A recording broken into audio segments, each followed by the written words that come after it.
nothing, no ding in your reputation is worse than losing credibility, because that doesn't allow you to recover. Once you lose credibility, once you allow your CEO to go out and say something or do something that damages his credibility and the company's credibility, it's very hard to return.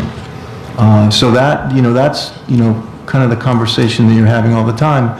But I think that in times like this, there's a bonding that goes on that will benefit all of us in our jobs as we go forward, because it's the foxhole mentality. Once you've been in a foxhole together, everything else actually comes easier. So any of us who have lived through transactions, it's a similar sort of mentality. You're in a transaction. It's long hours. You're working on difficult issues. Things are coming in over the transom. They're coming under the door. Crisis, and that builds a level of trust and confidence in each other that actually pays off in spades down the road. So. John, can I respond to something? Yeah. I remember I spent 15 years on the agency side here in New York City working for 2 large firms. And it used to drive me crazy when I'd hear of my clients. It would take them a couple of days to respond back to me. I'd send them something, a good idea or something like that. It drove me absolutely bananas. Then I got to the inside and I saw why. The amount of time that is spent reacting is outrageous, okay? And frankly, it's one of the things that we've changed and have worked really hard to change, that I don't want my team of very highly skilled professionals to spend their entire days reacting, okay? We're talking reputation, right? Okay. We should decide where we're going to spend our time if we're going to deal with reputation.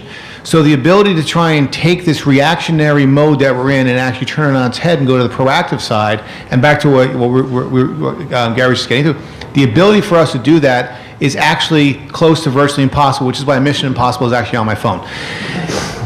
And it's what we're doing now. So yesterday's announcement, back to John's introduction, yesterday's announcement was a stab at proactivity. Okay, that was ours, taking a chance to say, we want to have better control of our reputation. I don't want to sit around all day and just respond to reporters' calls and stakeholders' calls and them telling us where we're supposed to be. So again, it's a reactionary thing to what's happening, obviously, I think across the table here. It's a challenge we face, and the ability for agencies who work with us to help us become proactive is actually one of the greatest things that you all in this room can do for the clients that you serve. Because understanding the mentality of what the client is doing, I think is something I've learned more over the last 4 years between Merck and Pfizer. I'd never understood it before, but man, do I understand it now. So.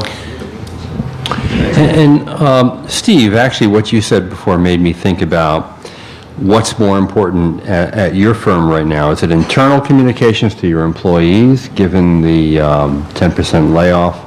And the fact that many of the problems you're dealing with are almost amorphous. They're all over the place, right? They are.